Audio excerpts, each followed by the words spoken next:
Good morning. I welcome all the class 8 students to their new session on the auspicious occasion of Bengali New Year. So at first let me wish you Shubho Navabarsho. So this is our first online class, and as I am your physics teacher, today I will start the 11th chapter of your NCERT book, that is force and pressure. So in class 7, as you remember, we have learned two terms.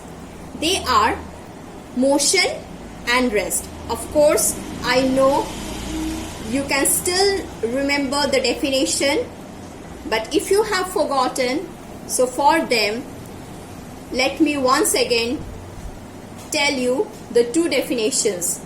They are, at first, the rest. So when we call an object at rest, so when an object does not changes its position with respect to the surrounding. So as you can see, this is the object. If with respect to the clock, if the object does not changes the position with respect to the surrounding, that means the distance between the object and the surrounding. Here I have taken a tree as a surrounding. When the distance between the man and the tree remains constant throughout the time, then we conclude that the man or the object is at rest. And so when it will be called as motion, so if the man is moving away. So if you can see that when the man goes away from the surrounding, that means, as you can see, the distance is continuously increasing.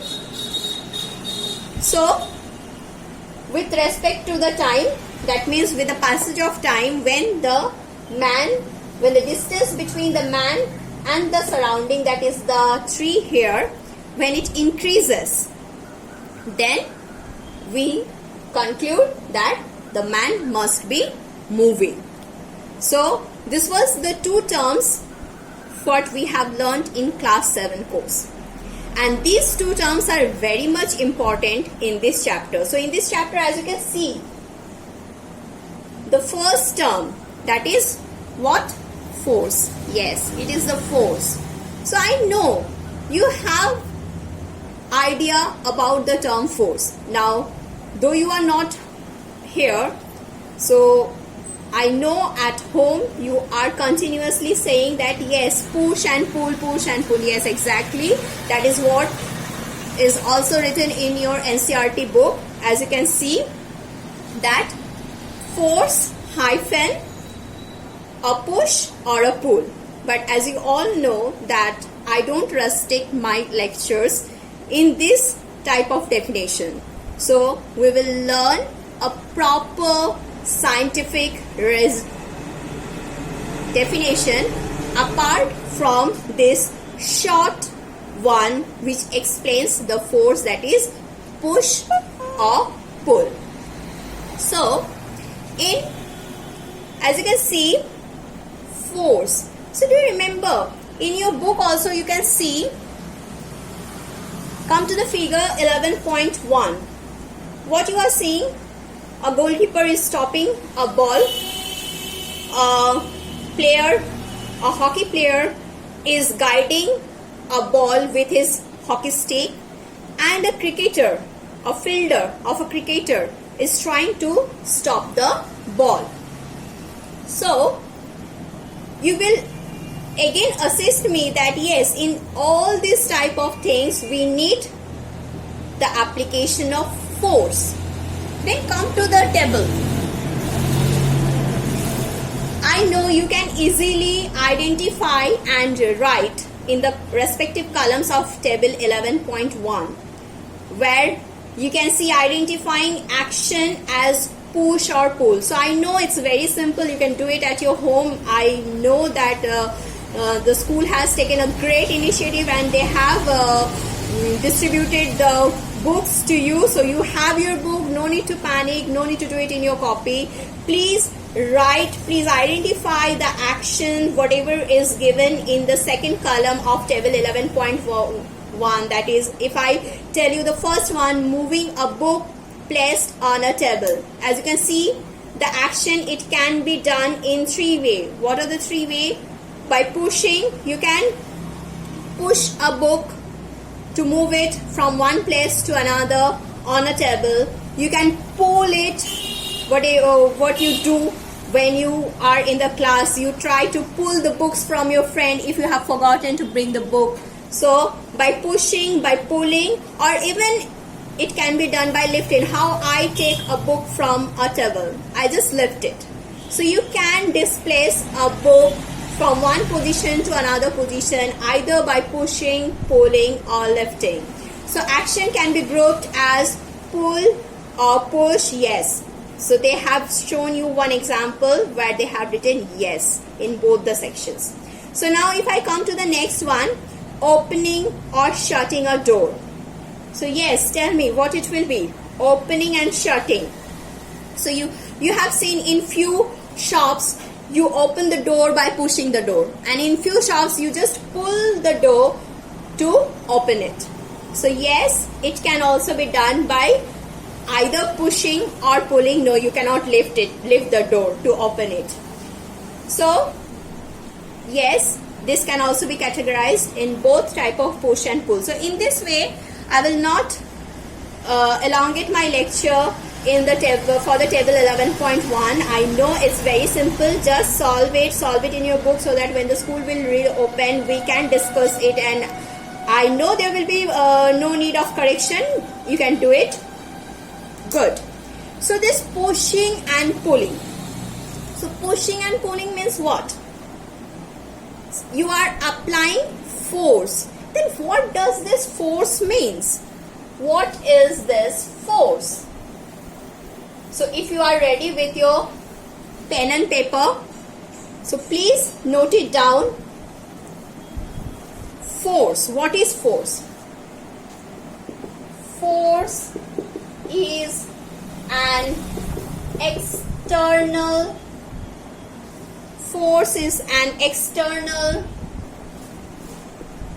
agent which can bring an object to motion or rest, and it can also change the direction of a moving object. Along with this,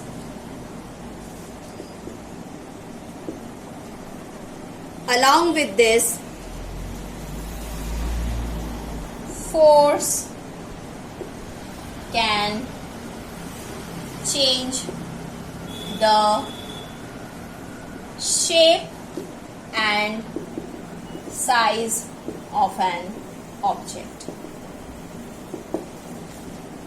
So this is the force. So as you know, I tell you the key word in any kind of definition. So here, what is the key word? Do you remember? Yes, force is the external agent. What it is? It is the external agent. So you have to remember what is force. Force is the external agent which brings an object to motion or a moving object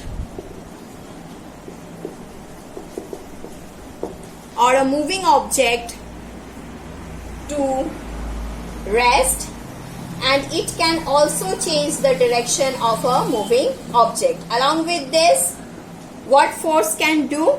Force can change the shape and size of an object. So for a proper definition, you can write the definition in this way, that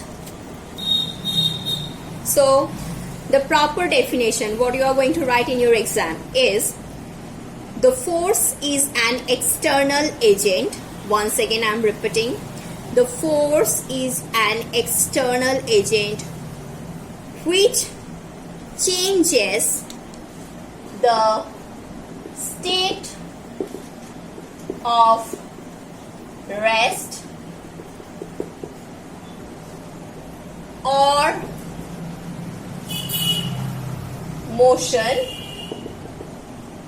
So how you are going to write? You are going to write in a sentence, force is an external agent which can change the state of rest or motion or direction or shape and size of an object. So what is force? Force is an external agent which can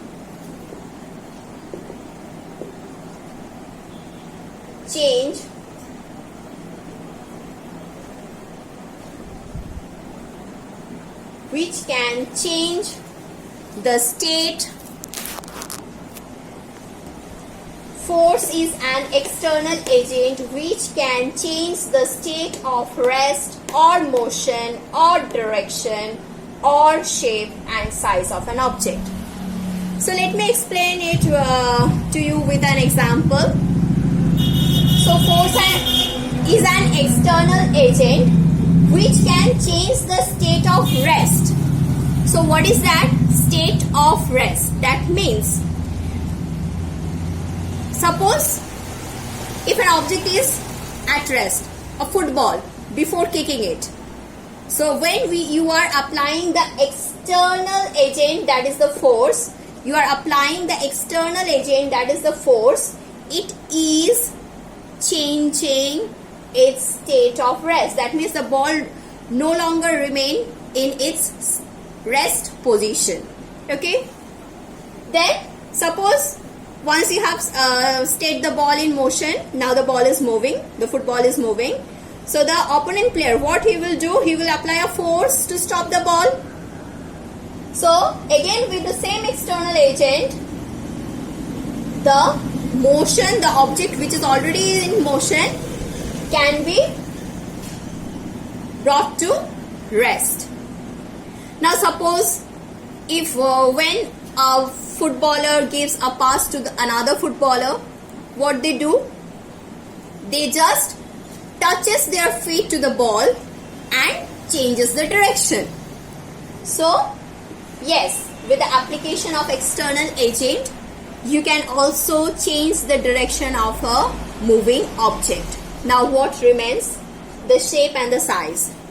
So when before making the chapati, what your mother do? They continuously squeeze the flour dough. So they apply force. With the application of force, they continuously change the shape and the size. So when you extend a rubber band, what you do? You just elongate it. With the application of two forces in the opposite direction, you can change the shape of the rubber band. So what we have learned today? We have learned today that what is force?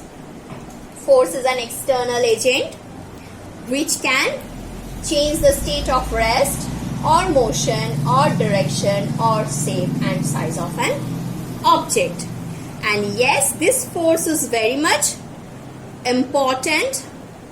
Without the application of force, we will never evidence the term distance or displacement, or we will not get motion or even the rest as well, because in our previous class I have already told you that motion and rest, they are not absolute terms. If you can remember, these two terms are not at all absolute, they are relative to each other.